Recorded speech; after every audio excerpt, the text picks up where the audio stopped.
Storm of duality. Not again. Not so soon. Margaret's whisper carried over the silence of the house.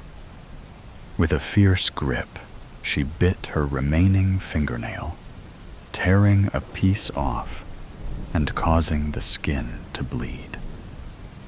Margaret stood at the window as the sky brooded, thick with the weight of an impending storm.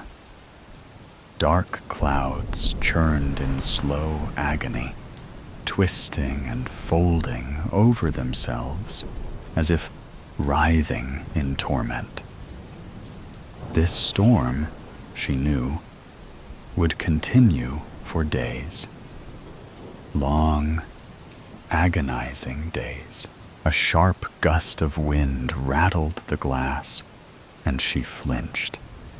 The leaves outside skittered like restless spirits, whispering secrets she didn't want to hear.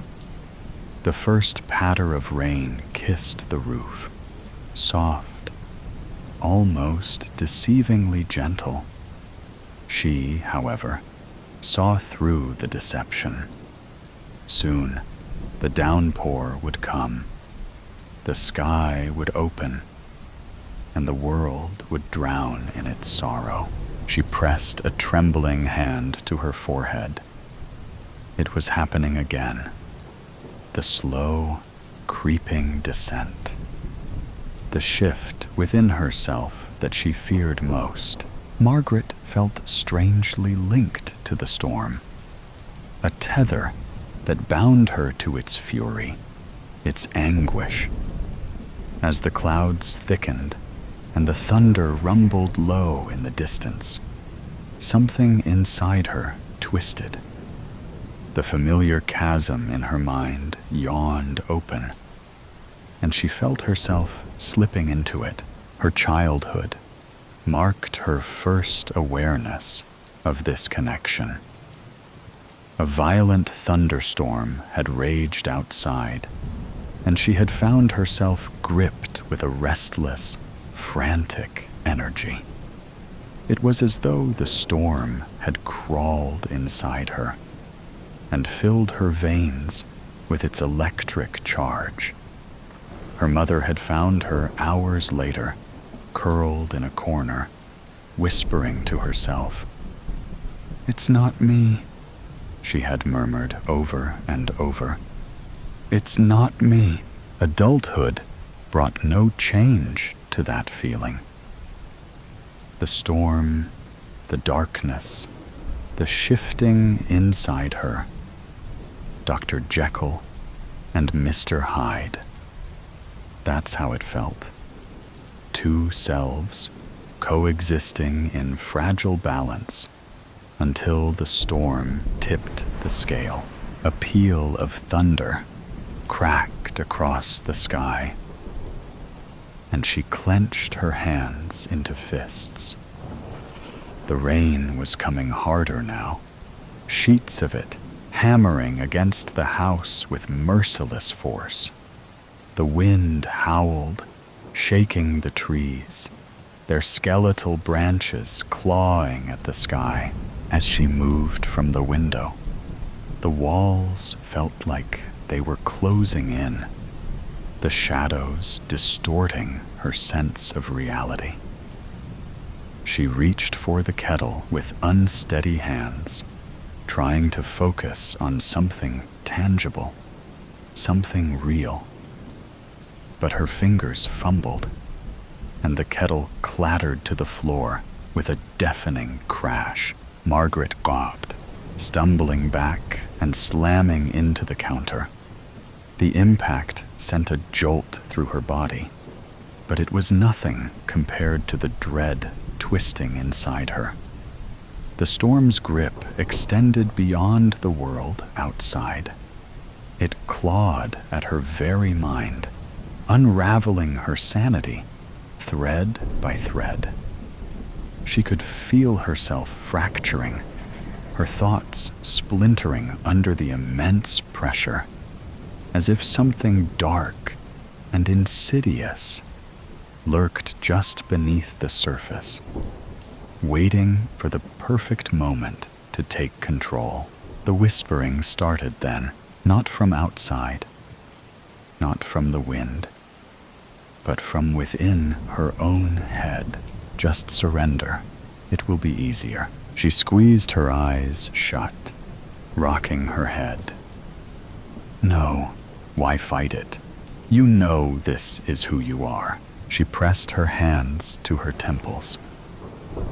Her breathing was increasing, like the thunder and lightning. Her ears were buzzing, overpowering the storm itself. Margaret sensed her body was detaching from itself, like her reality was crumbling to the floor. It was the storm inside her, the darkness waiting to consume her.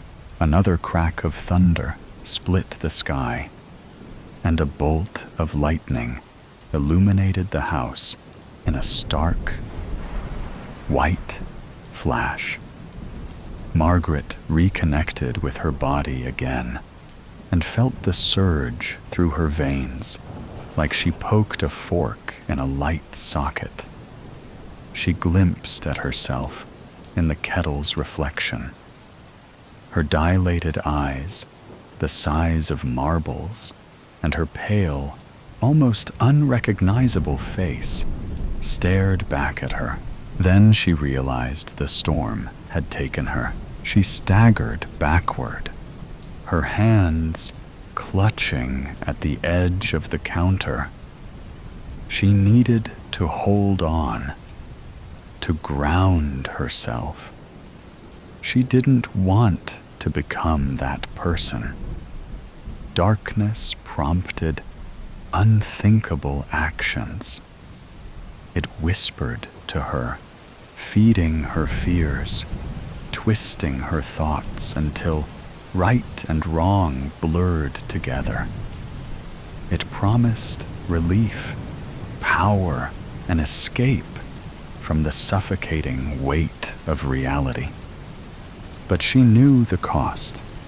She had seen it before, felt it claw at her mind, urging her to surrender. Her fingers gripped the counter tighter, nails biting into the surface.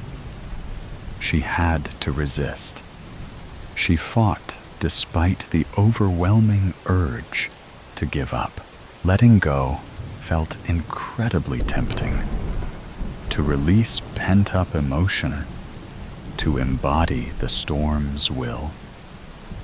She could feel the power coiling in her chest, raw and untamed. Another roar of thunder, another crash of rain.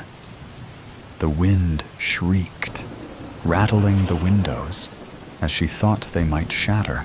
Margaret let out a strangled sob. Please, stop. But storms don't listen. Their anger is unrestrained, and they destroy. Tears burned fiery trails down her cheeks.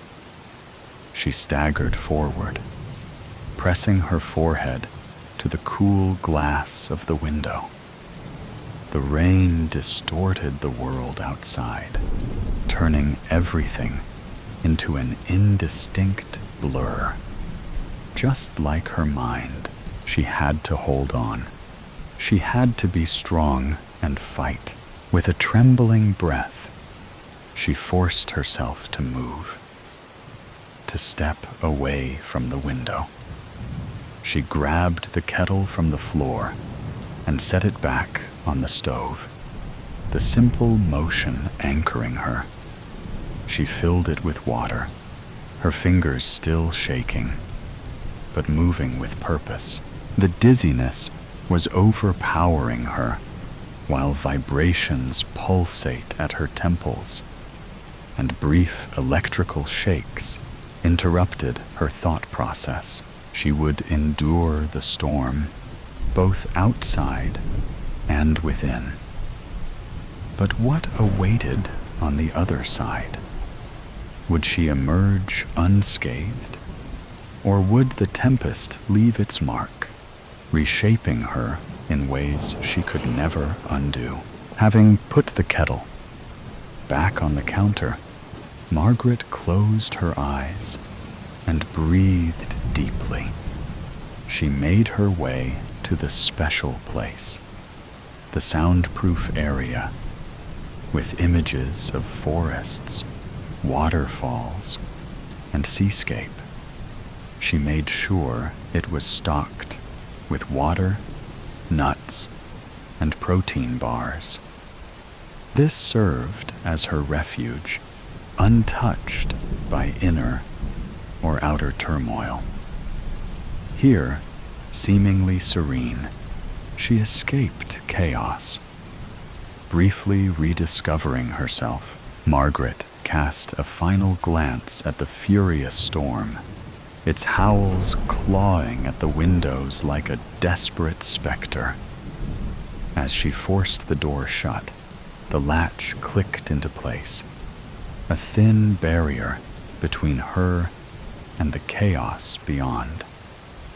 Yet, just before the silence settled, the storm's final utterance slithered through the cracks, a venomous whisper threading into her mind. "You can never escape me. I'll always be with you." A tremor ran down her spine, but she clenched her fists, grounding herself. The storm could rage, it could scream, but she refused to let it claim her. Not tonight, and for tonight, that was enough. A day to remember. Francina Tutiliogi sat up in bed, holding on to dear life the photo of the man who melted her heart, Troy Edwards. It was the night before the big day, the biggest day in her life, where she was going to walk down that aisle and say, "I do," officially becoming Mrs. Troy Edwards. It was the moment her family had been awaiting, including all her cousins, distant and close, from all over the town. As she glanced at the photo of the striking young man, his golden hair that was slicked back, and ocean blue eyes that possessed serenity in them, with whom she'd spend the rest of her life, she sighed dreamily as she began to reminisce about the first time they laid eyes on each other. 1 year ago, during the summer, Troy was a student at the University of Cambridge studying English, when he was offered a study abroad program that gave him the opportunity to travel to Italy. The summer program lasted for 7 weeks, and it was during one of those 7 weeks when he made a chance encounter with Francina. She was making her way back home from grocery shopping, and he was trying to find the best restaurant in town. She bumped into him, both hands carrying bags filled with vegetables and other ingredients for dinner, with a carrot falling to the ground. He picked it up for her, and when she looked up, she was enthralled by what she saw.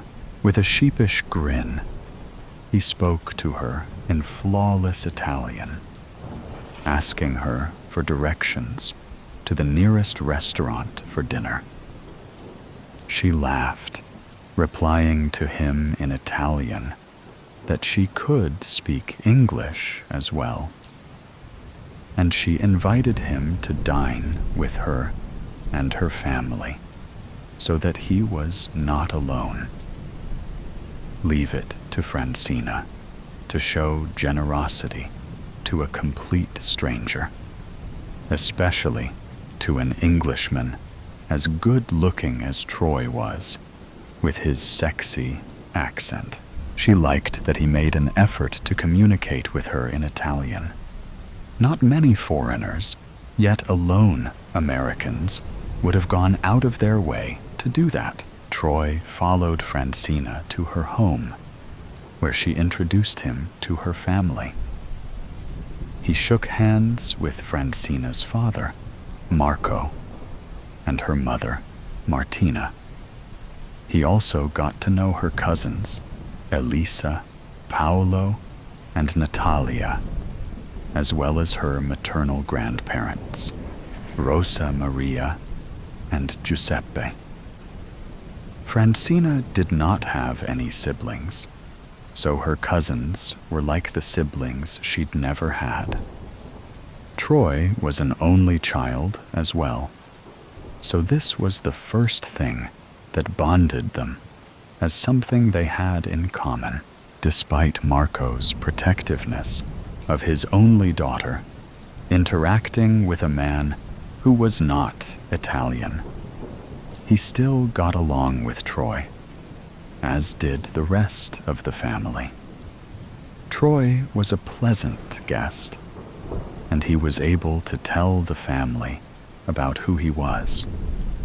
They were impressed by his academic background and his flawless Italian, which eased the initial tensions between them when they encouraged him to speak English to them. Francina was impressed by Troy's ability to charm her family, and for the first time in her life, she fell in love without even realizing it. He charmed his way into her heart, and she wanted to make sure he never forgot. So, when dinner was over and he was getting ready to leave, Francina walked Troy out and thanked him for his company. "I hope to see you again sometime soon," she said. "I'll see what I can do." He gave her that unforgettable smile before he left, and Francina sighed as she thought about the handsome man who came into her home that night and stole her heart away. As a 17-year-old girl, she'd never felt this way about anyone until she laid eyes on Troy. Now, it's been a whole year since that memorable night when she met him, and Francina was eager to marry Troy. She was 18, and he was 23, so she was not too young to get married. This was a time when it was the norm for women to wed at a young age, and Francina's family strongly believed that she was old enough to fall in love and marry. In their eyes, she was no longer a little girl. Marco realized this when Troy came over last week and asked for his permission to marry his beautiful, precious daughter. He trusted and loved Troy enough to consider him to be the son that he'd never had, and he eventually offered the young man his blessing to wed Francina. The next day, Martina and Rosa Maria accompanied Troy to the jewelry store to find the most beautiful ring for Francina, which took them an hour until he found the perfect one. When Troy realized how expensive it cost, he was unsure if it was worth it to spend abundant pocket money on a ring that Francina might not appreciate later in life. He was not employed at the moment, so this would pose a potential financial threat. Rosa Maria, giving him a sympathetic smile, suggested, "I suppose it would be better if you could just give her mine instead." She took off her ring and gave it to him. Her grandfather gave this to me, which I also gave to her mother here. And now I'm giving it to you to give to her. This ring is a symbol of love in our family, and I have no doubt that you'll make her happy. Troy examined the ring before he could accept it. Are you sure, Signora? He asked. Rosa Maria nodded in response as a tear fell down her eye. Martina held her mother's hand. She could tell this was an emotional decision for her mother to make, for the sake of her lovely daughter. Martina said, "Real love does not cost anything. The gift you give must come straight from the heart. Francina shall treasure this all the days of her life. This we are certain of." Rosa Maria had brought her ring's jewelry box with her to secure the ring for the time being. The three of them thanked the store owner for her time before they departed, and Troy's decision was set. He was going to propose to Francina that evening during dinner. That evening, Francina was wearing a lovely aqua blue dress, looking as stunning as ever. She was elated to see Troy join her for dinner, for two at her house, and here he was, dressed in a suit and tie.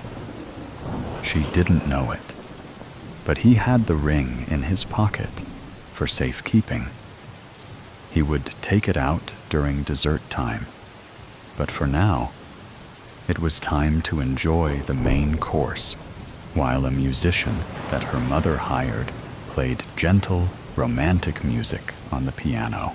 When it was time for dessert, the maid came to collect their dinner plates so that the cook could serve the tiramisu and panna cotta. Francina's favorite dessert since childhood was panna cotta, so it was a miracle that the cook could read her mind by providing her favorite dessert. The main course wasn't all that bad either, but the dessert was the best part. Troy held Francina's hand and gazed lovingly into her chocolate-brown eyes. "Have I ever told you how beautiful you looked tonight?" he asked in a smooth voice that caused her heart to beat. "You tell me that all the time," she replied with a giggle. "Well, that is the truth, and I'll never let you forget it. I love you, Francina. I can't explain it, but you mean the world to me. I've never met a woman as beautiful as you. I never felt this way about anyone else before, if you can believe it." Francina smiled. She believed it. He was her first and only. "I love you too, Troy. I love to spend time with you. And I love how happy you make my family. Their happiness is important to me, too. Thank you for opening my eyes and my heart to see what true love is. I do what I do best." He grinned as he made his bold move by getting down on one knee and taking out the ring. "And this is the best thing I'll ever do. I want to spend the rest of my life with you, Francina. I know your family must think that you're much too young, but for me this feels right. I don't wish to wait a minute longer. Life is short and precious. Precious, just like you." A tear of joy ran down Francina's face For a second, she thought she was dreaming, but she was not. This was reality. Troy Edwards was really proposing to her. "Troy," she began. "Shh, don't say anything yet. I love you with all my heart, Francina. Your family has been generous and kind to me, especially your father. He gave me his blessing to ask for your hand in marriage. He loves you and is rather protective of you, which is a great thing, because it means that you come from a loving family who want nothing but the best for you. They can agree that I'm the best for you, right? So, what do you say, Francina Tutiliogi? Will you make me the happiest man in the world and be my wife?" Another tear ran down Francina's face as she glanced down at the ring. She recognized it as her grandmother's ring, and it was a family treasure. Rosa Maria had handed it down to Martina, and Martina decided to give it to Troy to give to Francina. Touched by the beauty of the ring, Francina had no choice but to say yes to forever. Yes, yes, 1,000,000 times yes, she squealed with joy as he put the ring on her finger. Troy announced. She said yes, everybody. Her family arrived in the kitchen to congratulate the young couple. They had organized this dinner so that Francina and Troy could share a private moment with each other as he proposed to her. She just made him the happiest man alive by saying yes.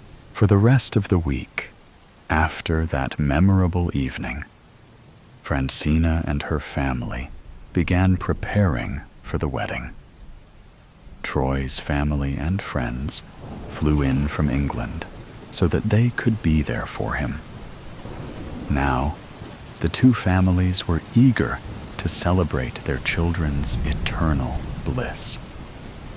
The night before the big day, Francina sat up in bed as she glanced at Troy's photo on her nightstand, reminiscing about the first time she met him, and her fears were eased. Everything was going to be perfect. She woke up in a blissful mood the next morning. A bright and beautiful Saturday. That morning, her family was cheerful as they worked with the photographers and makeup artists to capture as many photos of the bride-to-be as possible. Marco and Giuseppe decided to head to the church to inform the priest that they were getting Francina ready for the occasion. And they stayed in the church with the priest and incoming guests for the ceremony.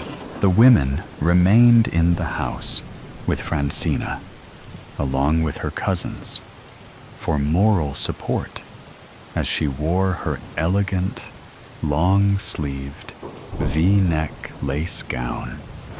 It was an original, nothing like what her mother, grandmother, or aunts had worn before.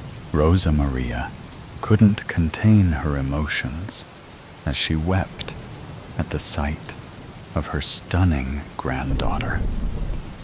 She told Francina, "Sei una sposa bellissima. You make a beautiful bride." Francina, flattered by the compliment, gave her grandmother a hug. "Nonna, non piangere.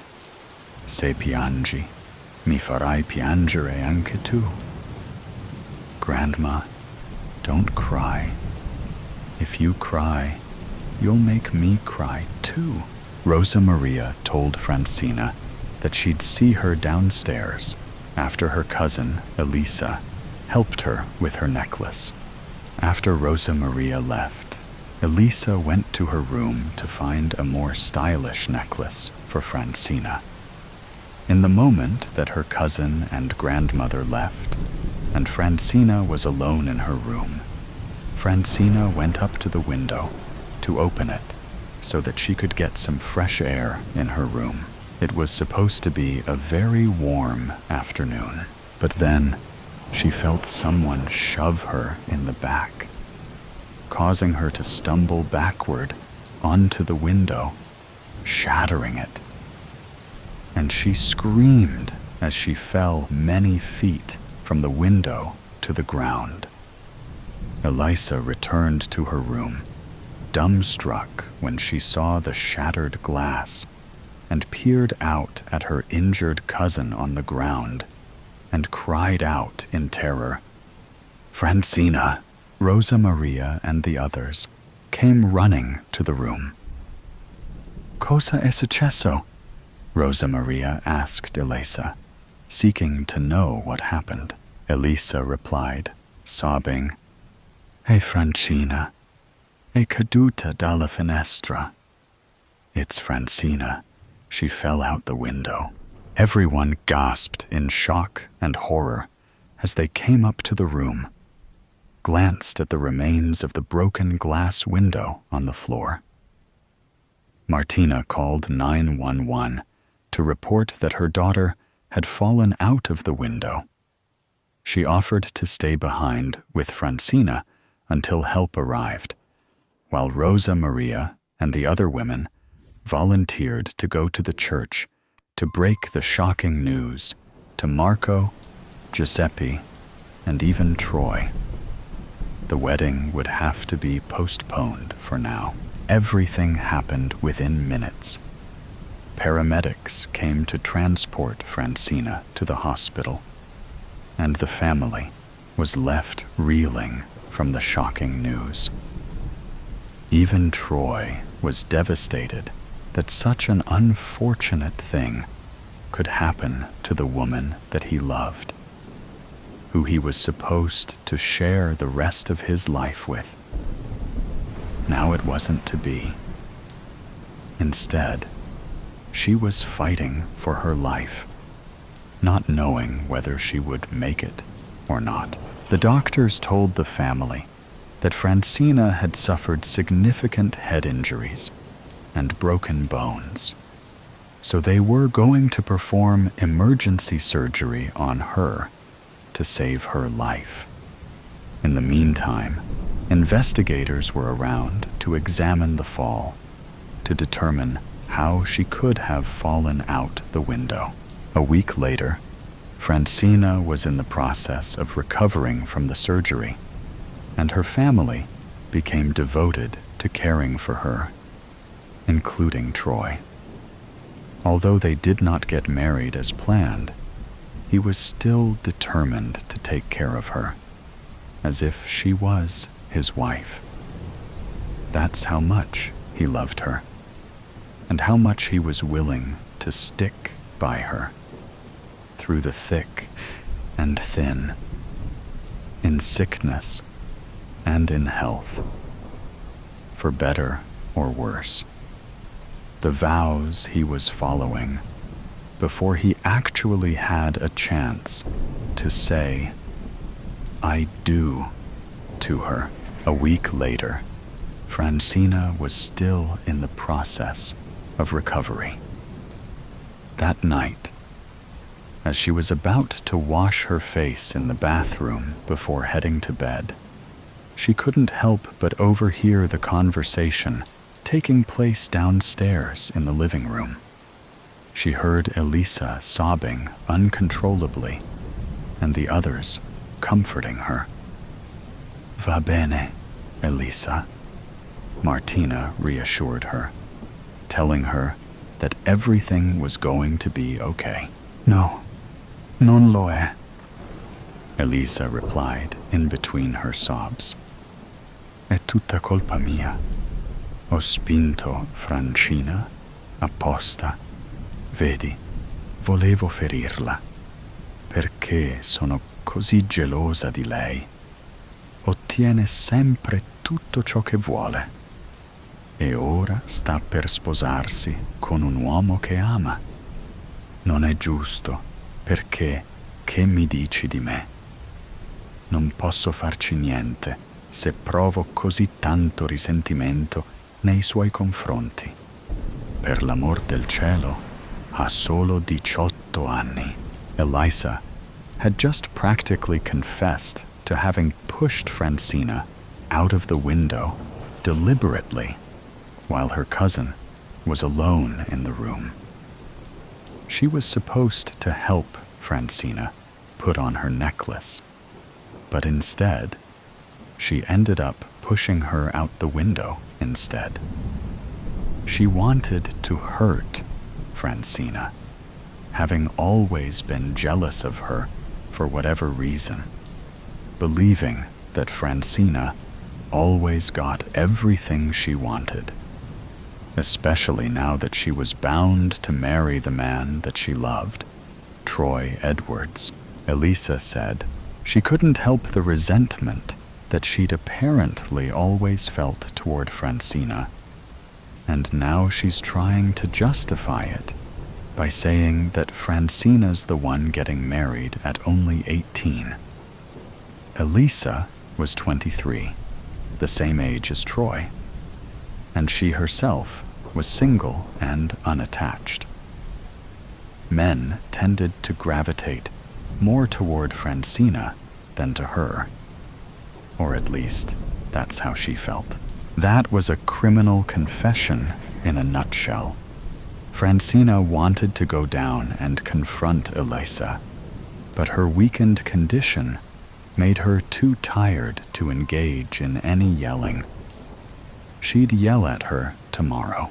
Instead, she gave Troy a phone call to explain everything to him, and she asked him to report this to the authorities the next morning, which he agreed to do.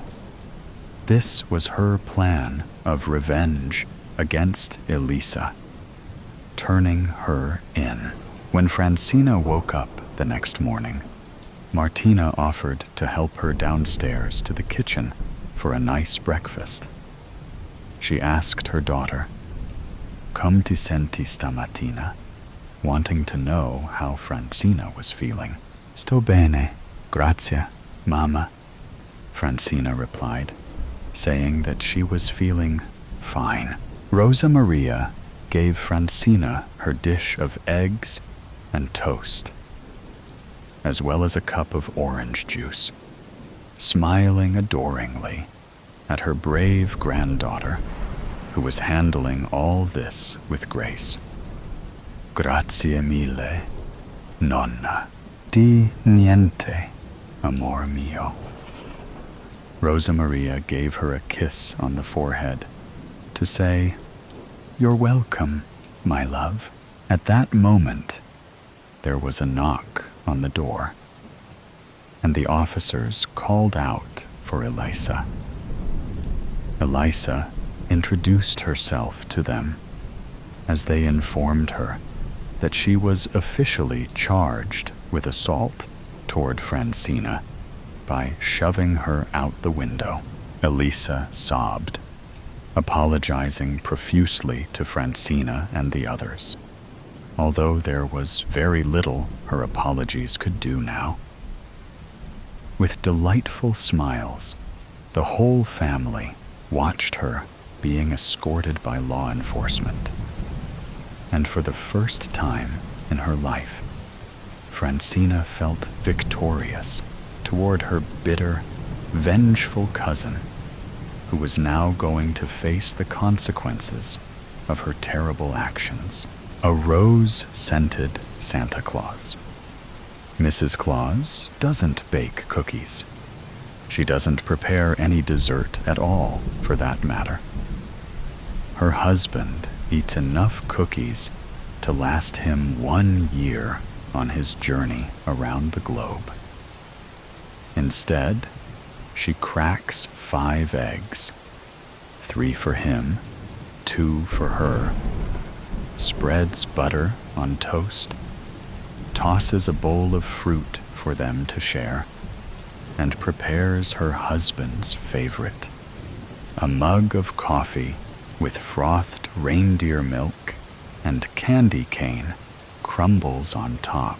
It always gives him a nice boost before the annual Christmas soiree, which is hosted by the elves, forever adorers, kiss-asses, another might say, of the man in the red suit. This cup of joe will definitely give him a kick. The clock reads 5:35 a.m. He should be arriving soon, no later than 6, she hopes. If he's on time, their Christmas tradition can go on as usual. In the first 25 years of their marriage, she'd hear the reindeer and their jingling bells land on their cottage's immense sleighway at 6 on the dot. For the last 8 years, he was always 10, 20, even 30 minutes late. Old age, explained the elder elf through the years.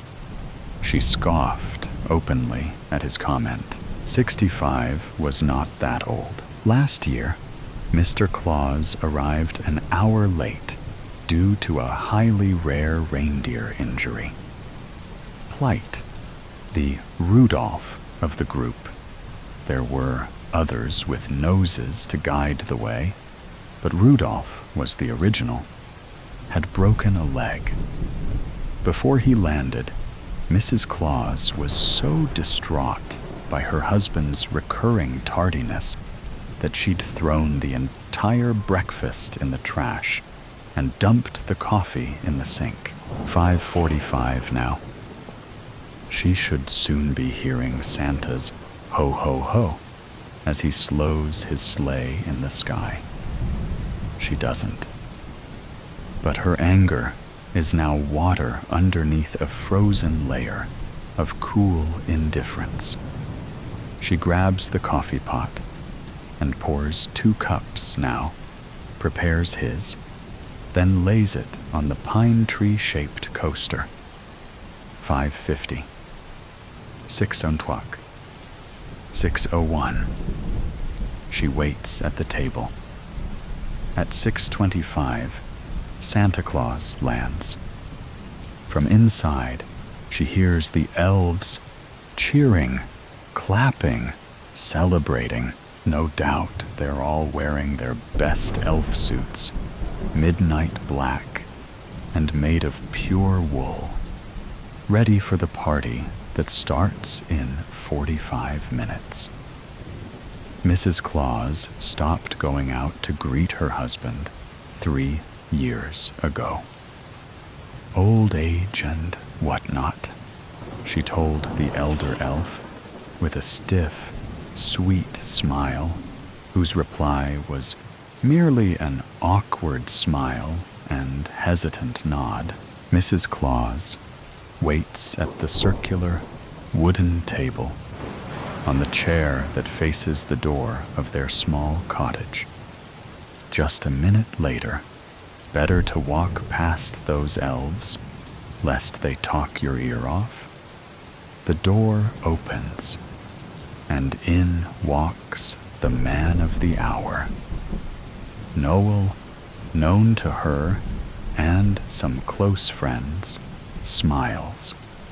She knows what he's going to say next, because it's the same thing he says every year. Mrs. Claus deepens and roughens her voice to imitate her husband as he says, "I can't wait to shave this damn thing off." Noel laughs, and she does too. She still does love this man very much. Nothing, no one, could ever snatch that feeling away from her.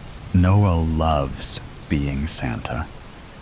She still remembers the pride on his face, mixed with shock and sudden nerves, when the elf jury chose him for the task.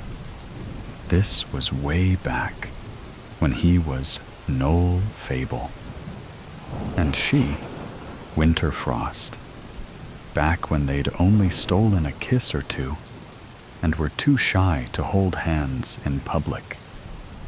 She'd never imagined she'd be Mrs. Claus, and certainly never thought about how their lives could look 28 years later. They selected him just 1 hour after Nick Claus had passed away at 75. It was, and had to be, a swift process. She'd wondered what it'd feel like if her husband died, and just 60 minutes later, people were lining up to replace him. She also thought about who it'd be. Perhaps Elliot Ryder, the young man who'd fixed up Plight's leg last year. She quite liked Elliot.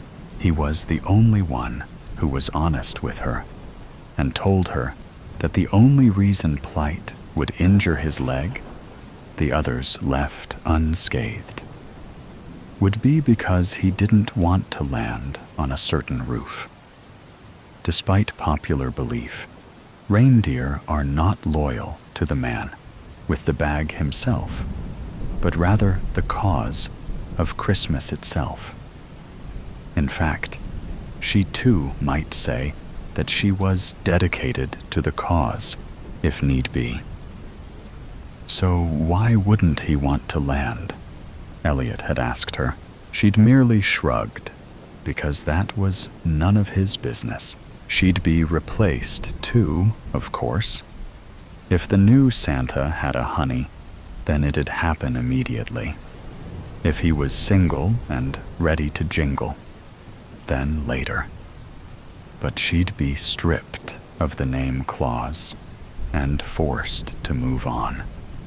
At least she'd get to keep their home and have a comfortable place to grieve. It was a quick and cruel but necessary procedure.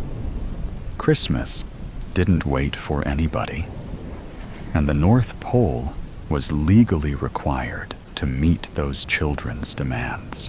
"Come sit, my love," Mrs. Claus says, patting the seat of the empty chair beside her. Noel obeys and moves closer to her.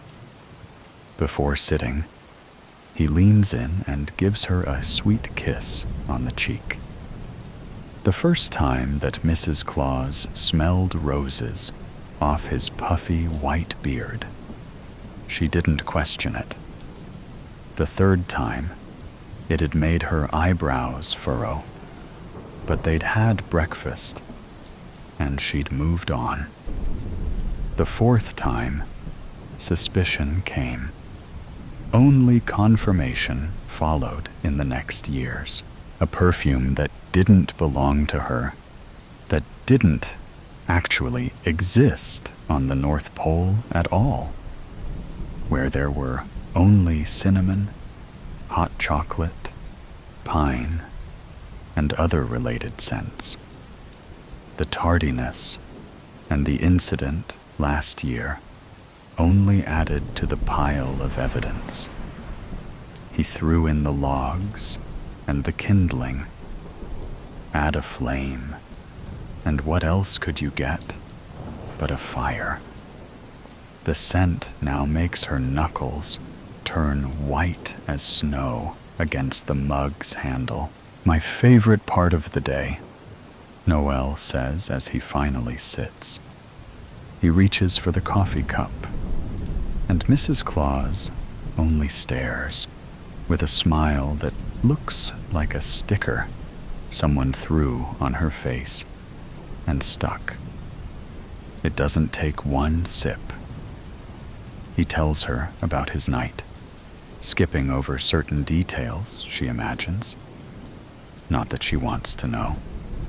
And together, they eat. She finds that she has no trouble swallowing the eggs, chewing on the toast, even sipping her coffee. Not even when Noel starts slurring his words while talking about the best cookie of the night. She places the mug down with a soft thump as the slurs become choking sounds. She notices drops of milk on his mustache then. He looks at her with a confused expression, and those still gloved hands go to his neck. But Mrs. Claus doesn't move. Not even when he calls out for a name that is not her own. The smell of roses is still fresh under her nose when Mr. Claus starts turning purple. Santa falls off the chair, and Mrs. Claus, like any good wife, screams and calls for help like a breath of cold air. By December, Montreal was buried under a heavy coat of snow that had been piling up since late October. Gray slush lined the streets, the result of salt and traffic grinding the once pristine snow into a dirty, icy mess. The biting cold cut through even the thickest coats, and the endless scraping of shovels and snowplows provided a constant backdrop to city life. Holiday decorations were everywhere, but their cheer felt commercial, more of a reminder to spend money than a celebration. The air smelled faintly of exhaust and wet wool, the kind of scent that lingered in crowded metro stations and poorly insulated homes. Yet, as Veronique walked through the city streets, her boots crunching against the fresh snow, she couldn't shake the feeling that something wasn't right. She'd always loved the holidays. As a child, she'd marveled at the shimmering decorations, the sound of boots crunching against ice, and the occasional scent of poutine wafting from nearby diners. But this year, the joy seemed oddly hollow, as if it were a beautiful facade masking something dark and unspoken. She paused at the corner by Sherbrooke, her breath curling in front of her in frosty puffs. It wasn't just the odd unease she'd felt all week. There were other signs, too. Small things that would have gone unnoticed if she weren't already on edge.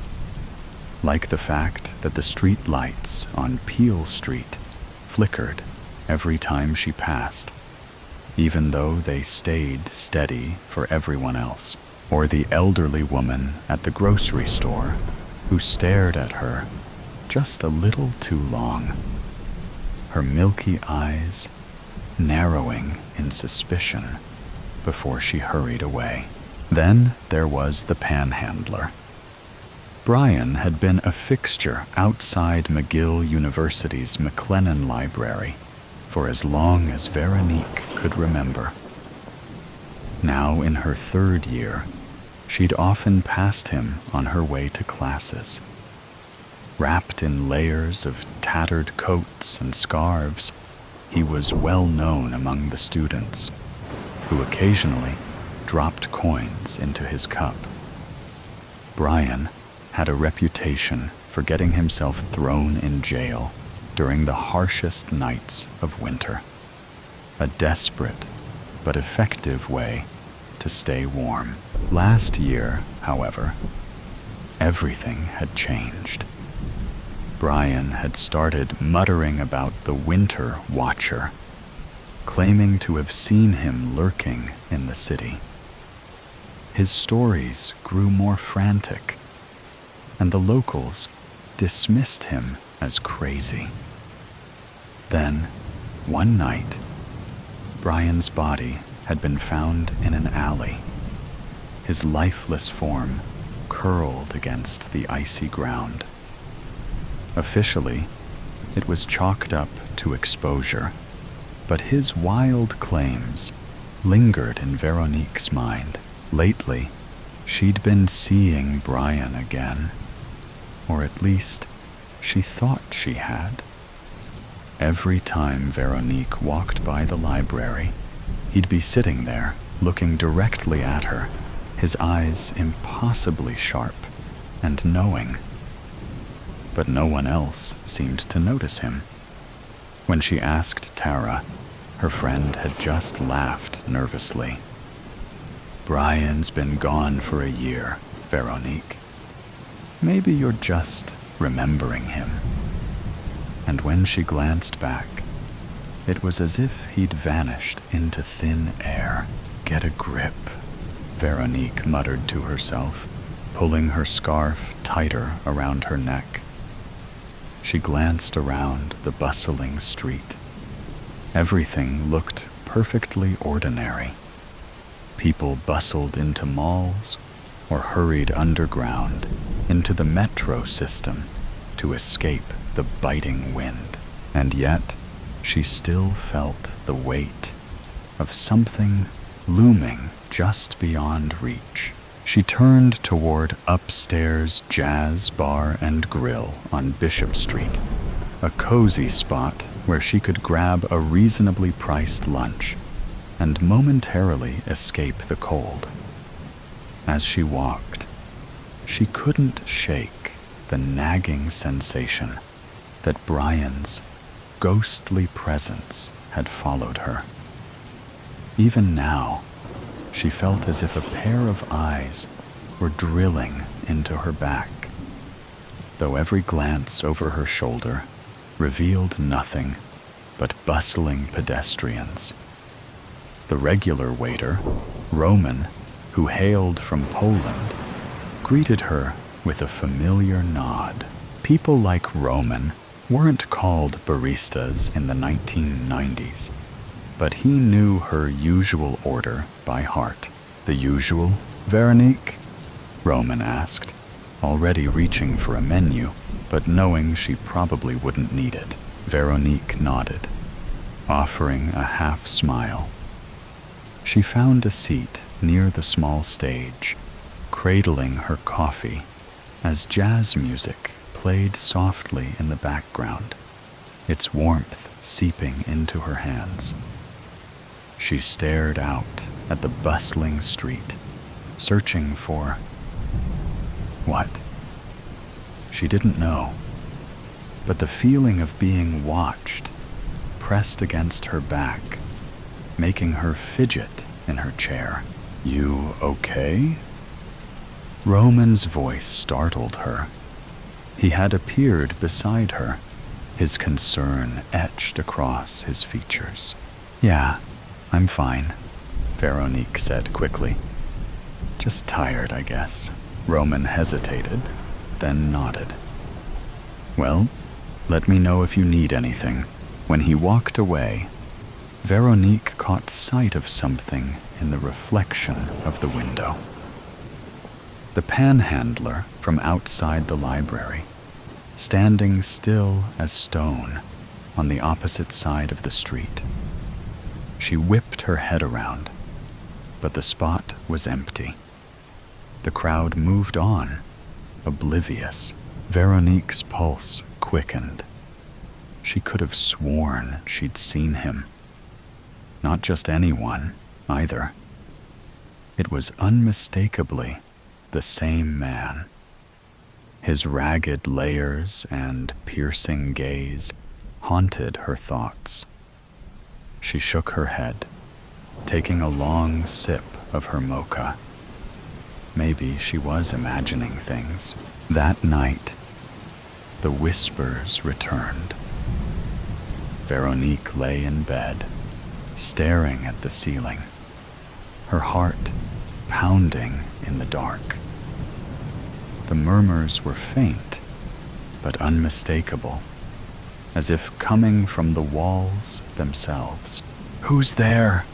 she called out, her voice trembling. The whispers stopped abruptly, leaving the room in suffocating silence. Veronique reached for her phone, its glow a small comfort in the oppressive dark. She typed a quick text to her best friend, Tara. "I think I'm losing it." Weird noises in the house again. A reply came almost instantly. "Want me to come over?" Veronique hesitated. She didn't want to drag Tara into this. Whatever this was. "No, I'll be fine. Just needed to tell someone." She set the phone down and closed her eyes, willing sleep to come. When it finally did, her dreams were restless. A blur of faceless figures, snow turning crimson, and the sound of bells tolling deep and low. The next morning, Veronique decided she needed answers. If she didn't do something, the unease would consume her. She started with the McGill Library, its towering stone facade dusted with fresh snow. The interior smelled of aged paper and varnished wood. The librarian, Mrs. Haversham, greeted her with a kind smile. "Researching something special?" Veronique hesitated, unsure how to phrase her question without sounding unhinged. "Actually, have you ever heard of anything strange happening around here? Like weird stories or legends?" Mrs. Haversham's smile faltered. "Strange how? I don't know. Just things that don't feel right. Or people seeing things that aren't there." The librarian's gaze sharpened. She glanced around to make sure they were alone before leaning in. "You're not the first to ask questions like that. This city has its quirks, let's say, especially around this time of year." "What do you mean?" Veronique pressed, her pulse quickening. Mrs. Haversham hesitated. "There's an old story about someone called the Watcher. It's just a folk tale, of course, but some say he appears in times of great personal unrest. They say he watches, waiting for something. But here's the strange part. Only the one he's watching can see him." Veronique swallowed hard. "Have you seen him?" The librarian's face darkened. "No, and I hope I never do." That evening, Veronique found herself standing in her living room, staring at the Christmas tree she'd painstakingly decorated the week before. The ornaments gleamed under the soft glow of the fairy lights, but the sight brought her no comfort. Mrs. Haversham's words echoed in her mind. The Watcher. She'd looked up the story online when she got home. Most of the information was vague, but the consistent thread was that he appeared during moments of deep vulnerability, as if drawn to people who felt unseen themselves. The knock at the door made her jump. She turned, her heart racing. It was probably Tara, she told herself, though a chill crept over her as she remembered the last time she'd seen Brian. Was he outside again? Could ghosts knock? But when she opened the door, no one was there. Just the cold wind and the faint sound of carolers in the distance. She stepped outside, peering into the night. Snow fell softly, blanketing the world in an eerie stillness. Then she saw him, Brian, standing at the end of her driveway. There was no mistaking it. His tattered layers and unblinking stare were as vivid as they had been when he was alive. She wanted to call out, to demand answers, but her voice caught in her throat. The figure didn't move, only watching her with an intensity that froze her in place. Veronique's breath caught in her throat. She stumbled back inside, slamming the door and locking it. Her hands shook as she grabbed her phone to call Tara. But before she could dial, the whispers started again, louder this time, surrounding her. She clamped her hands over her ears, but it was no use. The lights flickered. Then, with a final, shuddering gasp, they went out.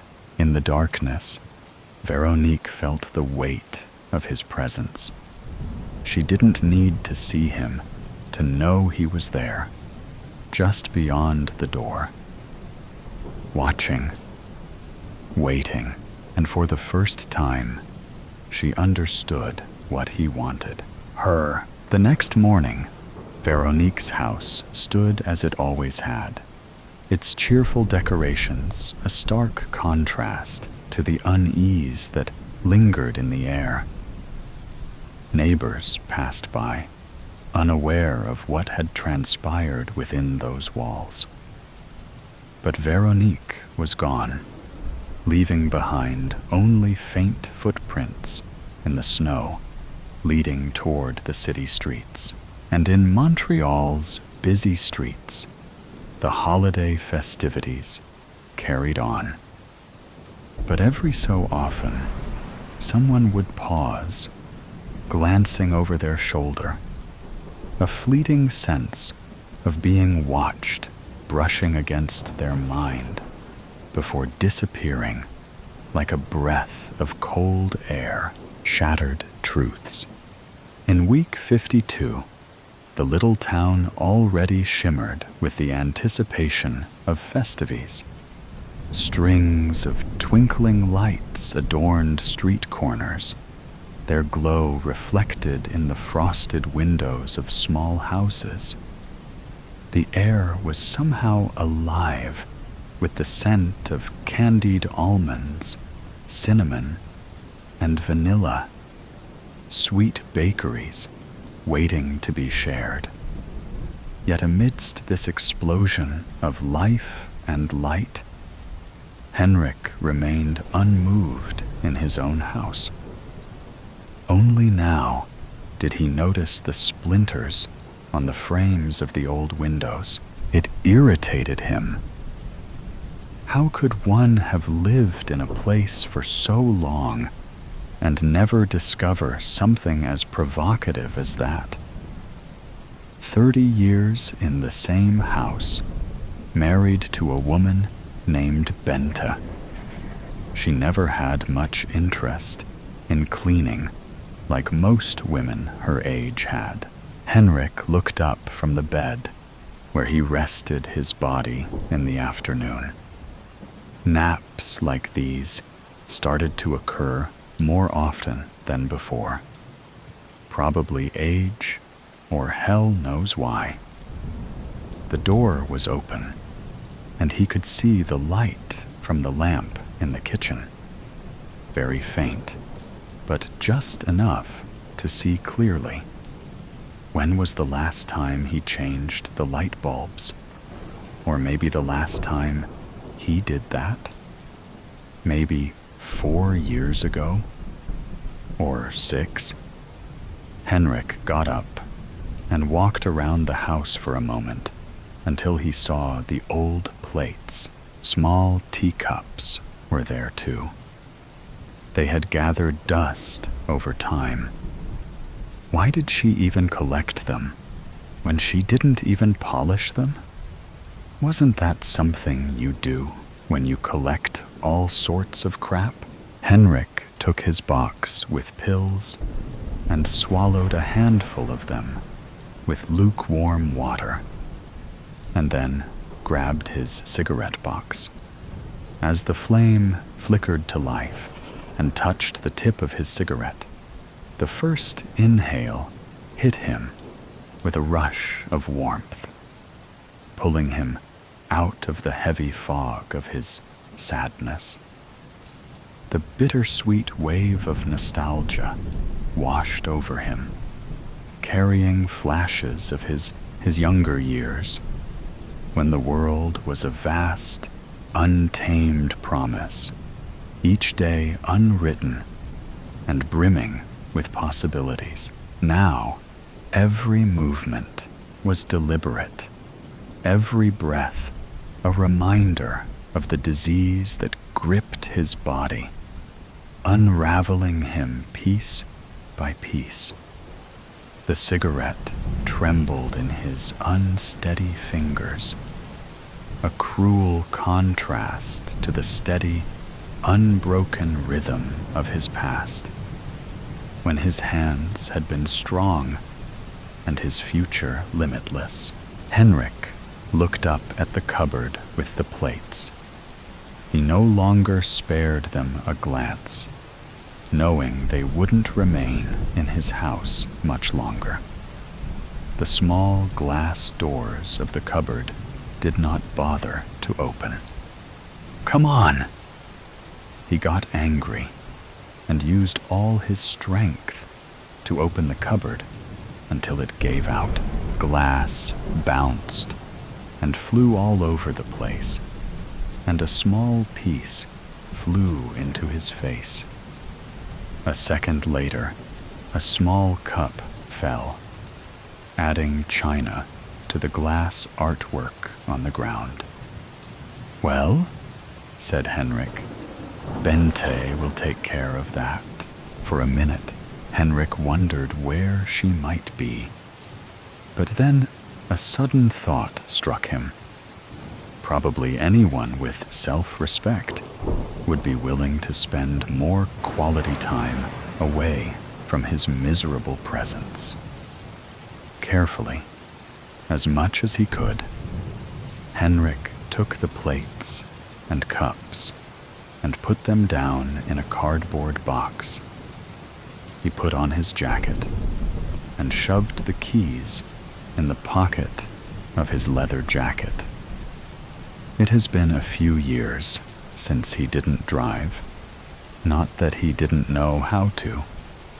So he headed walking, went out to Red Cross shop, and handed the ladies at the counter the filled cardboard box without saying a word. Henrik stepped out into the street and saw that it was beginning to get dark. He gave a sigh of relief, as if that particular china was a burden that added more weight to his heavy enough life. It was past 3 in the afternoon, and the clouds were long and transparent. When was the last time he went out for a walk? Not recently, for sure. It was too unbearable to look at all these energetic people. Energetic enough to laugh and move around, with no rollators, and accompanied by themselves only. Each step now felt like a quiet triumph. The rhythm of his feet against the pavement was a soothing reminder that, despite the tremors and stiffness, Henrik was still moving forward, and this helped to refresh his mind. The crisp air brushed against his face, and for a moment, the simple act of walking became a victory over the weight of his condition. After about 15 minutes, Henrik walked in the dark until he saw a neon sign. He had forgotten his glasses at home, but the word bodega was big enough to read. He entered in the cozy, time-worn charm. Its low beams and dimly lit interior soaked with the stories of decades past. Henrik used to come more often, but the last time he had beer in the bodega was when his son turned 18 and the whole family celebrated. Henrik looked around to choose a spot. Faded photographs and vintage beer ads adorned the smoke-stained walls, while mismatched chairs and well-worn tables lent the space some hygge-lig, unpretentious air. A faint aroma of beer mingled with the occasional smell of fried food as locals leaned on the polished but scuffed wood counter, exchanging jokes over clinking glasses. Henrik felt strange. There was only a small group of people, and the whole room smelled of something naggingly recognizable. Henrik sat down next to a lone man. Both were silent. Only their bodies felt close enough to feel each other's hollowness. Jens could hear Kim's "In a Little While" playing and turned to the guy for some small talk. Aren't pleasantries often a way to save ourselves from being engulfed by awkward solitude? The man looked much younger. Henrik saw him drinking from a small porcelain cup, like the ones he just left off earlier. Funny, Henrik thought, and forced his eyes to focus more. He noted he wasn't a man at all. He was a teenage boy, with tears in his eyes. "Are you okay, my boy?" "What's going on?" Henrik asked. The boy didn't answer, but turned around, revealing a deep gash reaching from his left shoulder to his lower back. Henrik's eyes widened. The boy stopped smiling, and his somber look turned into a gunta, empty expression. He collapsed to the ground with a heavy thud. Henrik noticed that the boy had a guars on the inside of his jacket. He grabbed it abruptly, without anyone noticing. Henrik didn't have his phone with him, so he asked one of the people in the bar to call the police and pointed to the body. When Henrik opened the door, the wind blew in his face. Rain poured in, and the weather was completely different from just a couple of minutes ago. The sky was entirely black, and the sounds of screams were coming from the distance. Henrik was following the wails, not actually sure where he was heading to. He had almost reached home when he saw two individuals in front of his neighbor's house. They looked like thieves, and when he fixed his gaze, he saw they had weapons in their hands and looked dangerous. They were murderers. Henrik stepped back and was about to hide behind a large willow tree when they noticed him. Henrik took the boy's gun and readied to fire. To his surprise, the gun was empty, and he panicked. Henrik could hear his own snorting breath over the wind. He couldn't run. He couldn't hide. So he just sat quietly on the ground, putting the gun down in despair. Henrik saw a red car driving up the dirt road. It stopped so suddenly that it skidded and slid into the nearby ditch. Henrik felt the weight of his decisions and his fractured memories pressing down on him. His life had been a blur of rancor, loneliness, and regret.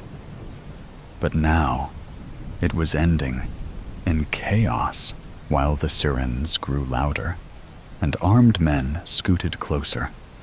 The middle-aged woman who came with the red car, Bente, rushed toward Henrik, screaming at the officers who found an unarmed ill man announced missing. "You're late," Henrik muttered, closing his eyes and lying on the grass. But now it seemed she didn't hear him. He got lost twice last week. Again, without the phone. Everything started to fall apart after we lost our young love, uttered Bente through tears while they were lifting Henrik and heading to the ambulance.